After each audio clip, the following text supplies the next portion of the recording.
So once again, you can see how generous our team leader is, because after the whole day's sharing, I have an inspiration that we need Father Tom to join us. Because yesterday he said this was the time that he treasured most, that he could say something. Okay, so I have to invite him to come up. Yes, we are still inviting you to give us questions if you have. Okay, so we've got a few here. And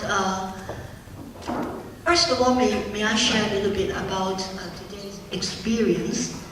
My question is, it seems that we have to, as a leader, we have to add on a lot of things. Okay, we have to be patient, we have to be compassionate, we start the spiritual conversation and all those things. But suddenly, I myself came to an understanding, okay, we don't need to add on so many things if we could be transformed through the interaction.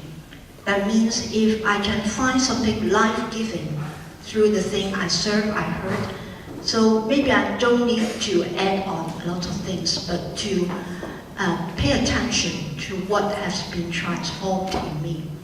So my first question to the speakers, an invitation that after the whole day's sharing your own speech and you listen to others, is that one thing, one particular thing that you find yourself being inspired, or something you said that has been reinforced, or you yourself been opened up with something?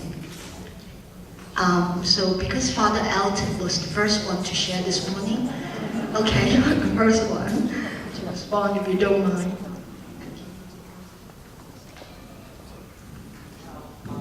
Yes, sharing was very rich today, many viewpoints, so it's difficult to select one.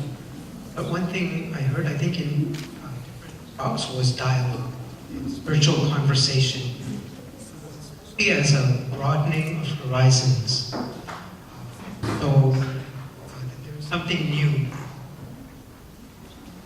At the other, maybe a challenge in some way, what they share. But it's also a gift in the broadening of horizons. So, example of Dr. Su, of when he came back to his team and he said, okay, I may have made a mistake. Your feedback, rather than saying, don't tell me more. He did the opposite. He's asking for that back. So that's helping me. Karl Popper, when he said, when reality doesn't mesh with our hypothesis, maybe thinking, is that God giving us feedback? God giving us challenge to broaden our horizons in some way? Thought. Thank you.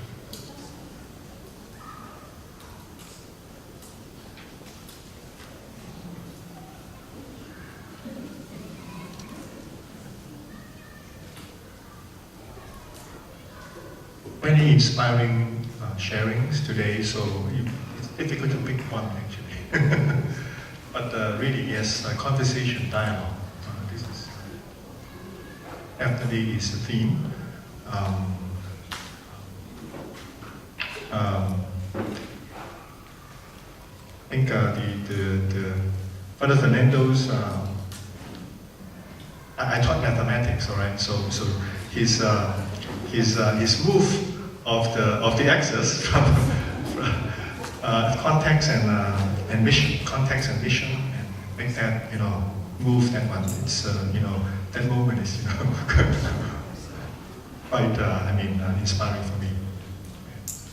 This is one way to look at this, not as intention, but engagement, dialogue.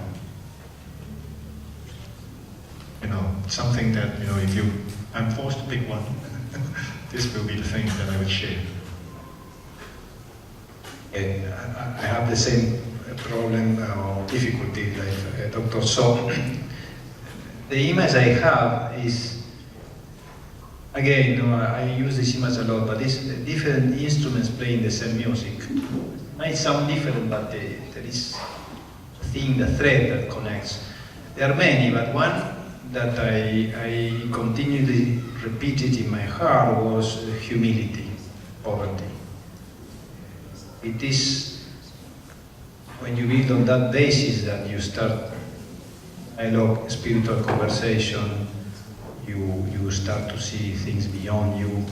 And it was repeated in so different contexts, in different institutions, that I think that that expressed with different words, maybe. That was very confirming in me.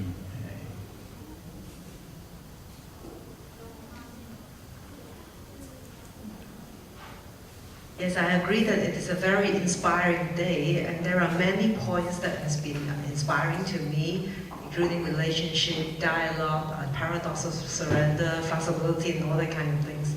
But as I sit here and ponder, since Mohan gave me this question 2 minutes before we come up, I suddenly, as I was pondering, I was thinking, what is God inviting us to be a leader? What is the essence of his invitation? And I recall Father Elton's 真善美性, truth, the kindness, the beauty, and holy. Right? I suddenly think, isn't it in the essence of each one of us, our most true and authentic being? So I agreed with Mohan, instead of acting something to be a good leader, I think God is inviting us, I'm not sure, I may bring that to prayer and ask if God confirms that, is to invite us to go on, to start this journey, to be who I truly am, so that I have this capacity to see that the other as well. And that's the essence of leadership, about dialogue, about relationship, about bringing the other from one state to another. It's about the capacity, something that keeps coming up in my mind. So I will ponder on this.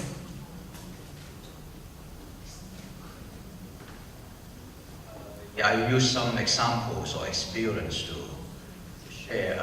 What touched me about context? Yeah, I'm happy to be a Jesuit tradition. So what came to my mind about two historical events. One is 1950s and 1960s, maybe Shanghai or Guangdong. You know the context in history in China during that period. We Jesuits have a policy to send foreign Jesuits back to Shanghai. All this. And finally, they all settled in prison, The context is there's no dialogue. So the Jesuits spend their life, most of them in prison. This is the context. And the mission is to be in the prison. 20 years, 30 years. So this is part of the discernment. Context that the Jesuits make this kind of decision. But now, our leading Jesuit, Pope Francis, try to make a dialogue with this still the same communist China. The context is different. When I look at Fernando about this,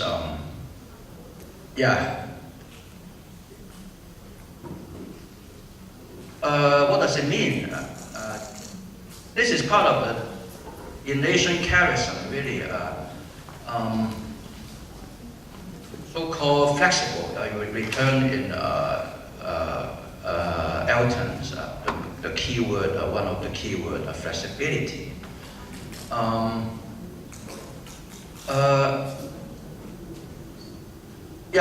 think this speaks a lot about the same the Society of Jesus, but in facing different contexts, that our choice may be different, the whole approach.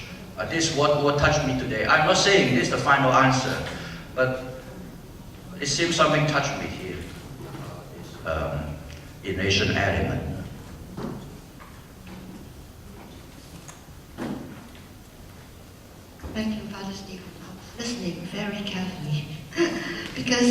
what you are sharing, actually, I haven't shown this question to you, but you have touched on something that this participant would like to know more. And this question is directed to Father Fernando. When you mention about humanity is a basic character of a good leader, does the present Pope illustrate this character as he comes to a new term with the Chinese government on the Catholics' nomination of the bishops in China? So would he say, when facing the comment that the Pope has somehow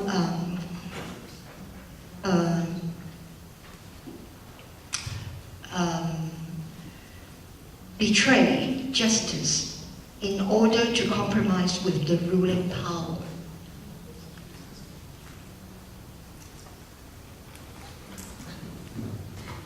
I know it's a difficult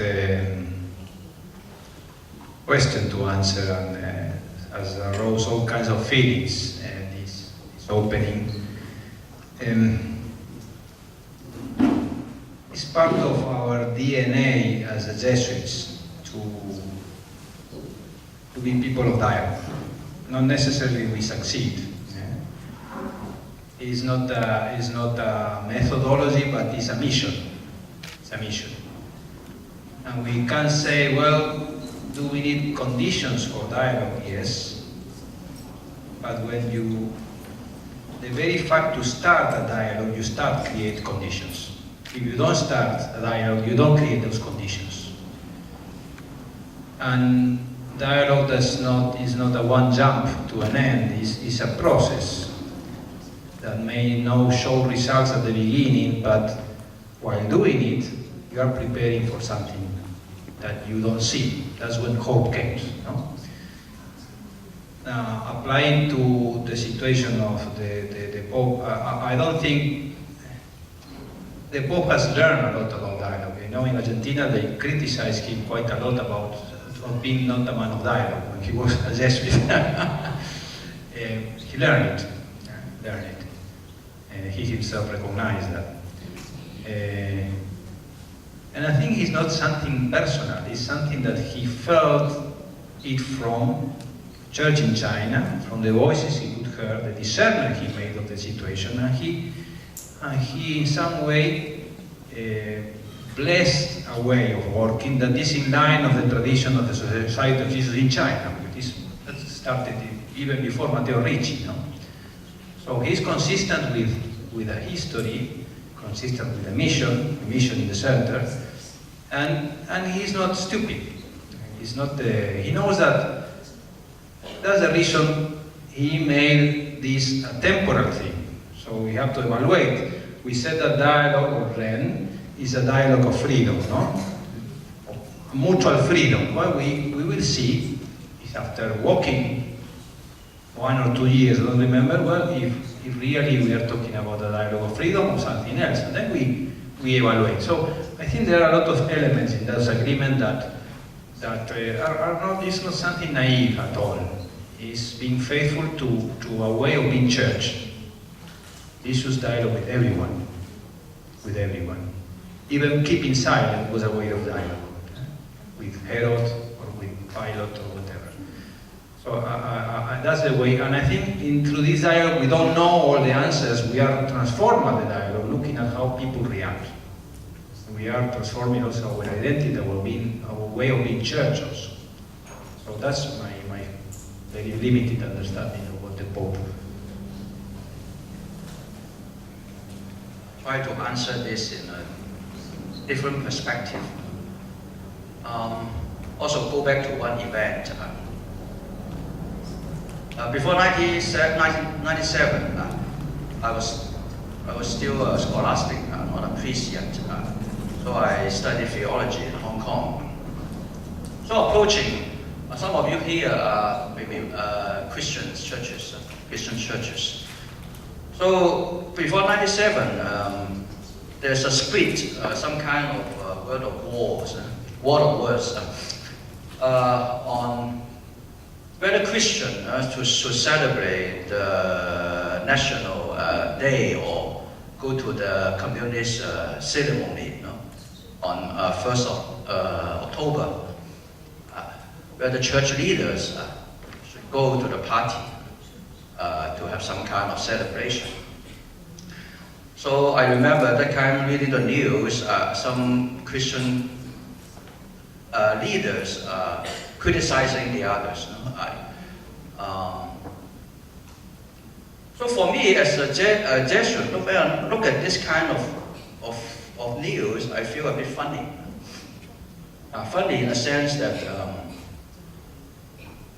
why you have to make a standard statement to say should or should not. I think the question here behind, it seems we are trying to reach overwhelming statement to cover all the reality. As an in-nation formation, to me, if you know, and you're familiar with about discernment, about calling, come to second week, each person has a calling. When we study theology, we always say there are 4 kinds of approach. Religion above cultures, religion within cultures, religion against cultures. There are 4 kinds. I remember one theologian tried to determine this. The relationship between religions and cultures, above, against, within, there are possibilities. So Christians actually had a different kind of calling, and calling within a context. So for me, some leaders can be called to dialogue with the communists, try to be present with them. But some have to become very prophetic or critical towards certain, so there are callings there. The vocation, identity, today mentioned about identity. So to me, why you argue like that? Some are called to dialogue, some are called to criticize, don't have any business with them. This is calling. Why you only one calling is right? This is my question. I think the question behind about, I think Pope Francis has a kind of calling. The Holy Spirit make him to be the Pope. He has his own calling. Not to diminish some people, very critical. You know home in Hong Kong, I don't need to specify the name. You know who is very critical, that is okay. But is it those who are critical, they only say their way of seeing is the only way?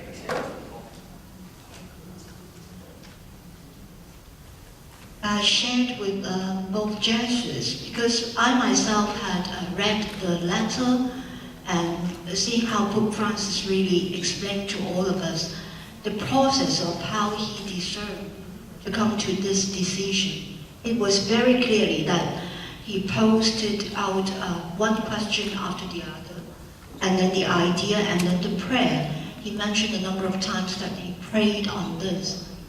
And what touched me most is he could finally say, I am responsible for all the consequences. So this is after discernment, after he truly believes it's from God, that is his calling, he could take the responsibility. I think that is what a leader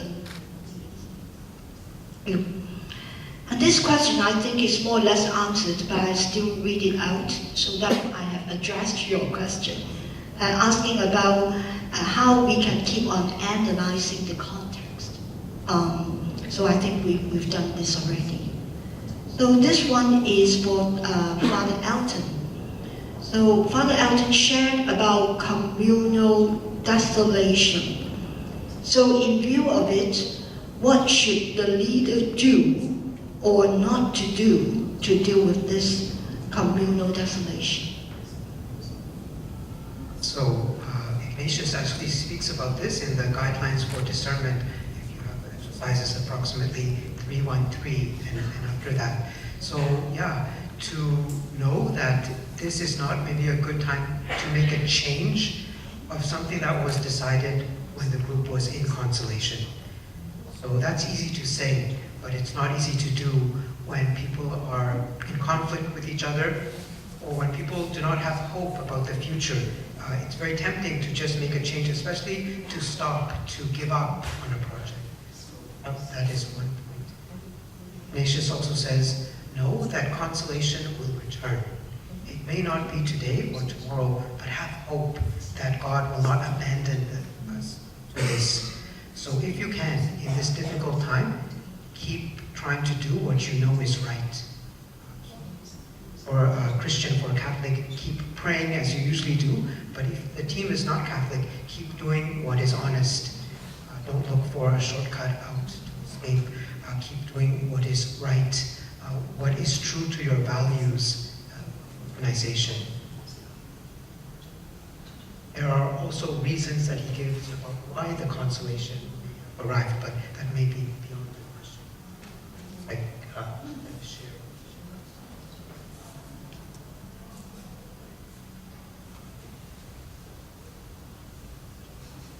Oh, maybe I share one experience that happened in the core team of Xavier House. I just do not have enough time to say this example, so maybe I say this. It was about discernment. Actually, I have forgotten what we were discerning about, so if Mohan and Father Stephen remember, can remind me. So we were discerning about something, and there were different opinions. So somebody agrees, somebody has concern, and all that kind of things. So throughout the discussion, those who agree with the project tries to persuade the others, right? So we answer some of the questions we address. But then the discussion, as the discussion moves on, those questions that were already solved earlier come back again. After a few rounds of discussion, Father Stephen was the chairperson of the core team. So he saw this dynamic of we are going nowhere. And there is a sense of frustration. Inside me, I forgot the others. I don't know whether the others have frustration, but I have this sense of going nowhere, this confusion and frustration. So I still remember very clearly what Father Stephen said at that time. So he pointed out this he observed this movement. It seems that we are going nowhere. It seems that there is confusion arising. Why don't we stop here? We all take that to pray. And we bring this up in the next meeting. So a couple of weeks later, in our second meeting, maybe a month later, we come back to discussion, and the movement changed. There was certainly a lot of clarity in a few members, and we continue our discussion. So I think maybe that illustrates some points that Father Alvin just mentioned about what to do in desolation. Basically, is do not make any changes, do not make any abrupt changes.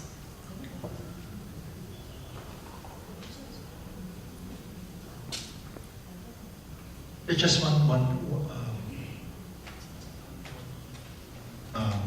sharing about this. Not what to do, but think such situations, because there are things which are not fruitful. There are situations which are setbacks, and people pointed. I think. What to think at that point? For me, I would. The story of Saint Ignatius is very inspiring for me, and there are so many setbacks, and he experienced desolation. And I would look at those desolations, moments of desolations. Would that be actually a necessary process? Would that be part of the story, of the bigger story? I think that gives me, would, definitely have a lot of, such experiences, bad experiences. But, after calming myself down, what to think, I would think in that perspective, and usually it's not only, comforts myself, it actually moves things forward. And this also inspired me of thinking how the leader might need spiritual direction.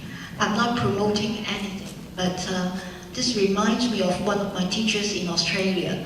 She has been doing a doctorate on really investigating whether even in secular or spiritual organizations, the leaders, do they really need time and space for their own self-care, if they are Christians, for their own prayers, and they need someone to talk to and co-discern with things. This is one of the ideas that come up. And question is for Sally, actually. As a leader, do you see it a lonely journey? When most people don't understand and circle back or even misunderstood your motivation. No matter how patient you are, how do you tackle this challenging when in reality you also have a companion who understands you?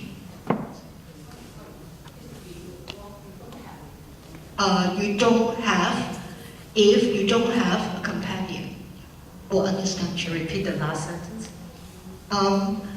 So no matter how patient you are, so people just misunderstand you, how do you tackle this challenge? When in reality, some people don't have a companion. Why I smile? Because I just want to say the answer is in tomorrow's presentation. But I think that will be too much a kind of insertion advertisement. So to put it, to summarize what I will elaborate tomorrow, and I think Father Stephen will bring out about that tomorrow. So what you are mentioning is actually about a tension that you're facing. We do have tensions. And I would like to distinguish, I've just allowed you to ponder this today, if you're coming back tomorrow. If you're not, so sorry. So try to see if you can distinguish the tension between the situation out there versus the tension inside you. So the situation out there, I cannot change too much. I can change a bit, but I cannot change too much. I remember when I was in my previous job, so I was in the supervisor's position. I was very close to my colleagues, but one thing I cannot change is I am their supervisor. No matter how close I am with them, there is a difference, right? So this is something that is built in the structure, or as Father Stephen liked to say, is in the package. Take that, you take the package. But that is the external environment and the external situation.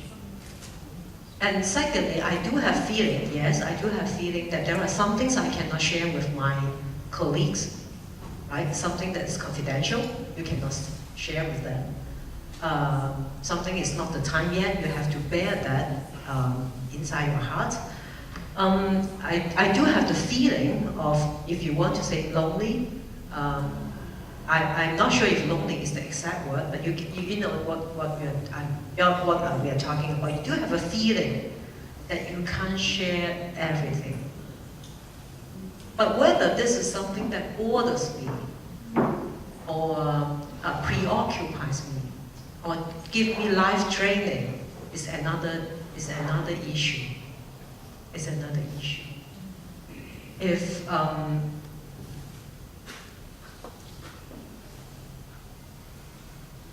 If I am close to God, there is a certain capacity that I can bear the price I have to pay, if I want to summarize it.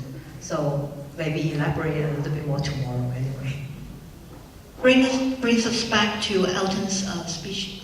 The very first point, we do need to have direct relationship with God. Yes, thank you.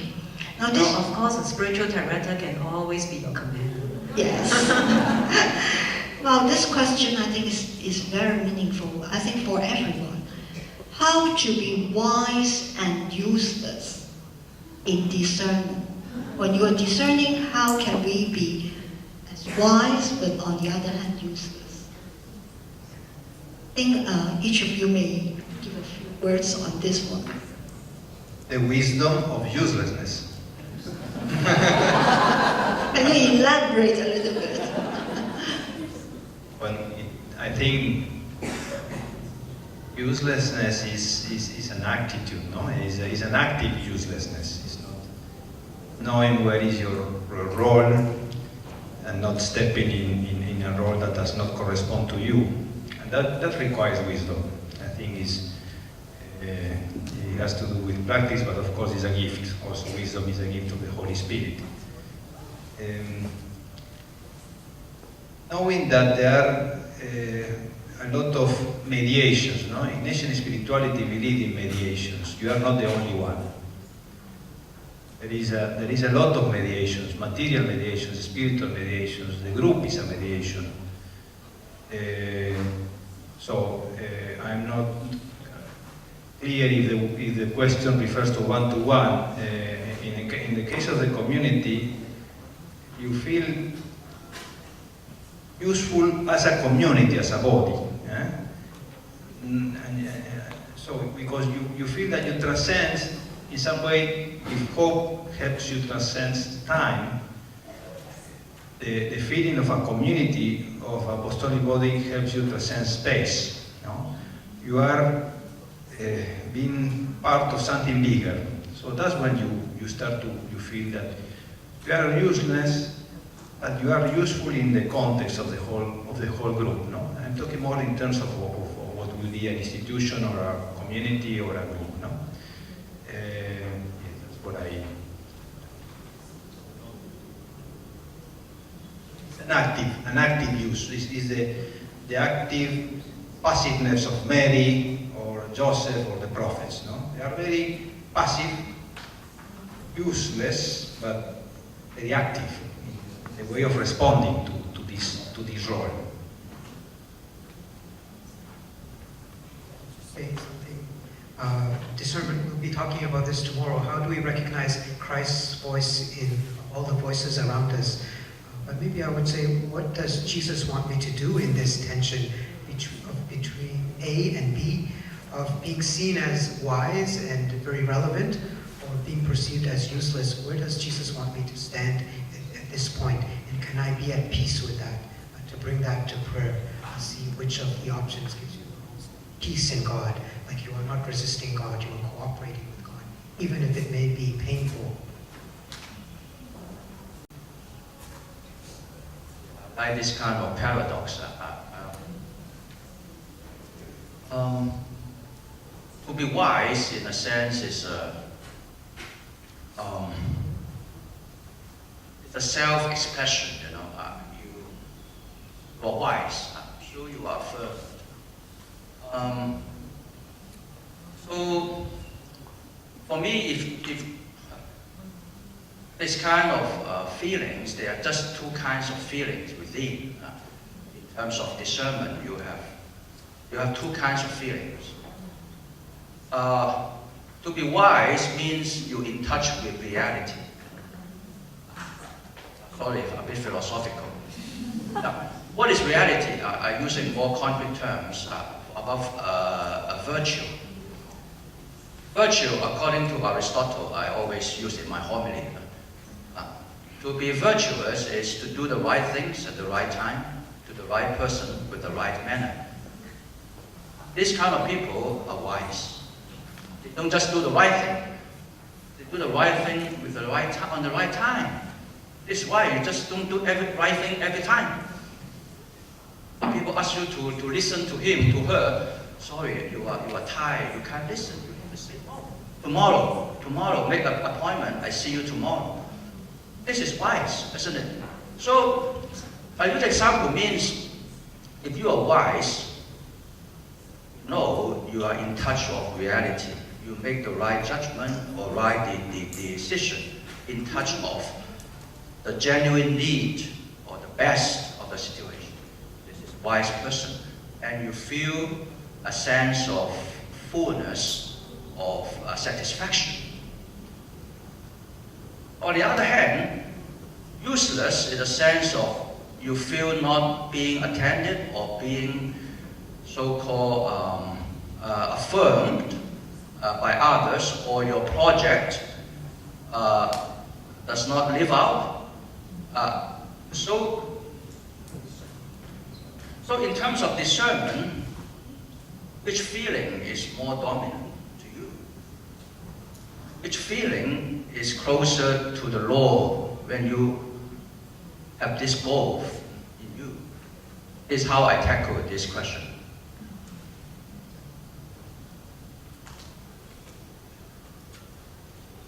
So I just add with a personal experience, because I think to be as a spiritual director, I think a useful spiritual director very often is a wise and useless spiritual director. You have to be useless to be a good spiritual director. Yeah, because it's like so that you don't stay in between the person and God. So I just add this personal reflection of mine.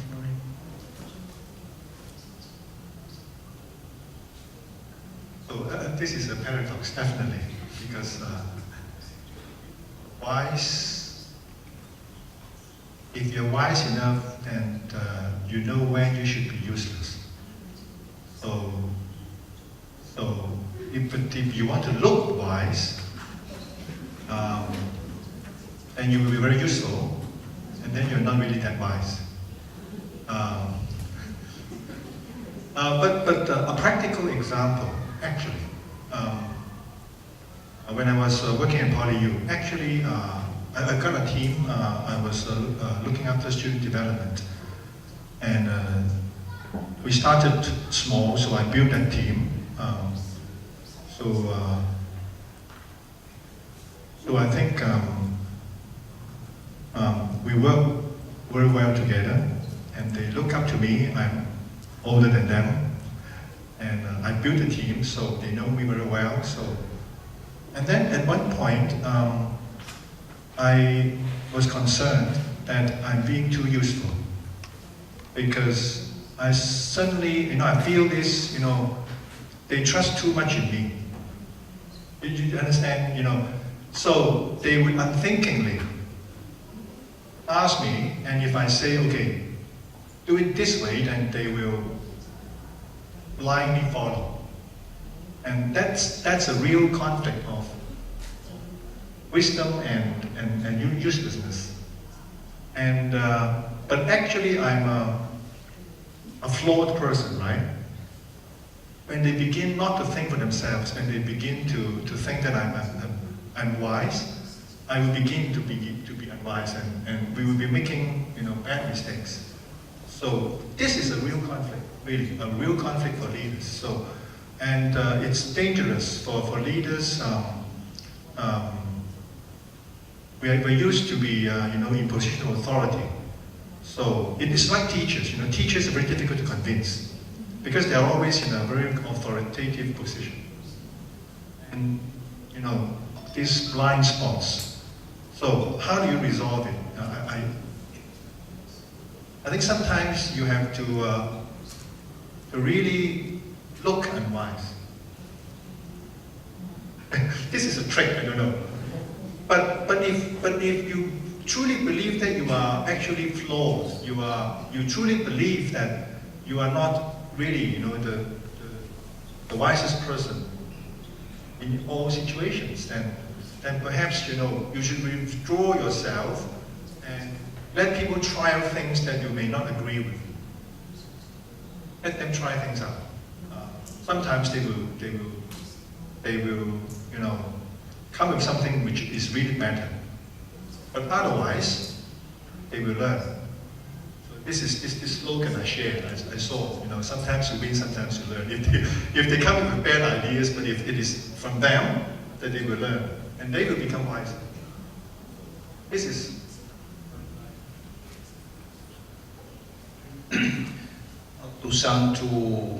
To hide, no, because I use the word useless in a little provocative way. Not because I was thinking about uselessness at the end of the story when you solve the problems, I am useless. No. It's the reality I myself feel in China, dealing with the issues. Maybe Philip is here working with me, he knows what I'm talking about. I feel useless now. The situation of HIV/AIDS children with a problematic is so complicated, with so little, so few tools and things, my own incapacity. I start the story feeling useless. It's not at the end, it's at the beginning. And it's a good way to start things, I think. That's what I wanted to express. No? And of course, the story ended up again feeling useless. Because when you are in that track, you start to see beyond you.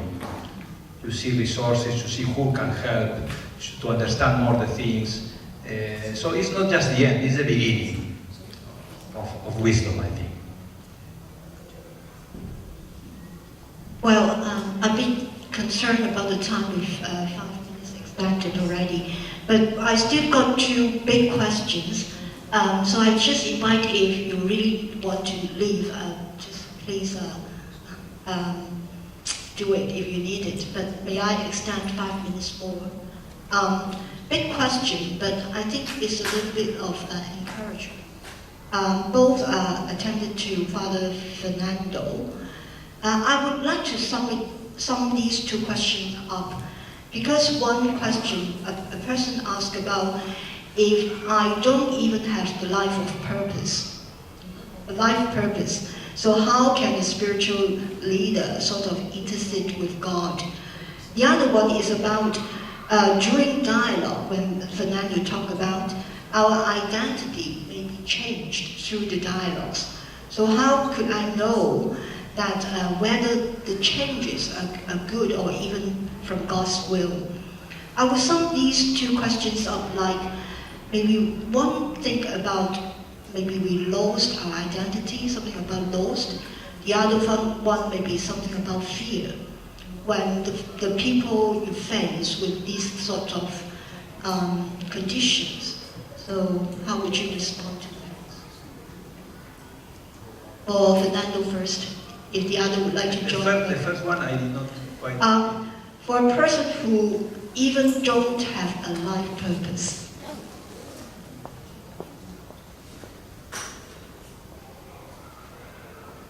there is, and he has, or she has a life purpose. She's looking for it, and he will, and she will find it. That's for sure. All of us has that, because it's not, does not belong to us. All of us are called. All of us has a vocation. Maybe temporarily we don't see it very clearly, but it will come out, and people will come to help, and so. That's the importance of accompaniment and all the things. No? So basically believe strongly that we have a purpose, we have a vocation, we have a call, because we are sons and daughters of God. That's it. No? And truly believe that. And I sound a little bit theological, but this is how I see things. The second one, I am not. Maybe the way I express is a little bit, it's not changing identity, it's finding identity. Through the process, you find your identity. It's not that you are continuously changing, now I am Father Fernando, then I will become Elton, then I become Sally, and then come back to... No. It's finding, and in Asian spirituality, this is called, the magis is when you, little by little, to approach to your identity that is Christ, the Christ that lives in you.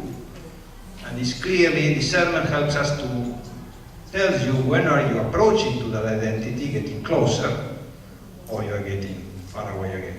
No? So it is one identity, it's not different identities. And that identity is Christ in you.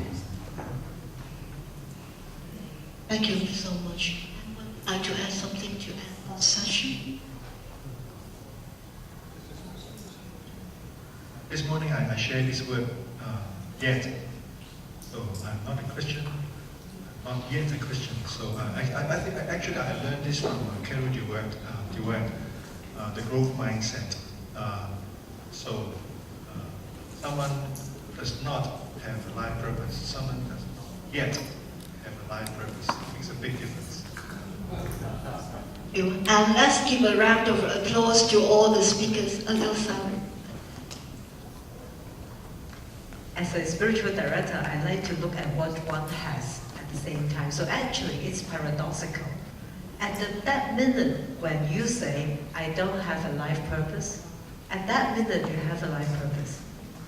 You realize there is a life purpose that you can say, I don't have, right? So at that minute, you are connected to a life purpose. Or I would say, at that minute, you are aware that there is a life purpose, but that you haven't found it yet. So it's a very paradoxical.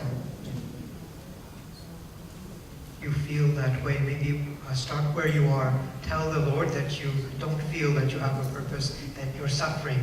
If you wish, Psalm 22 is the psalm of someone who is in deep suffering, not to deny that pain, to express it to God. Just tell Him where you are and what you desire.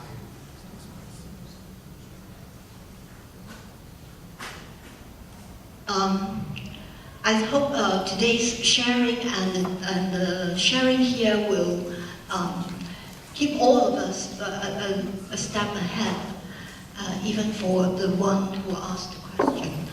And we all give a round of applause to all the speakers.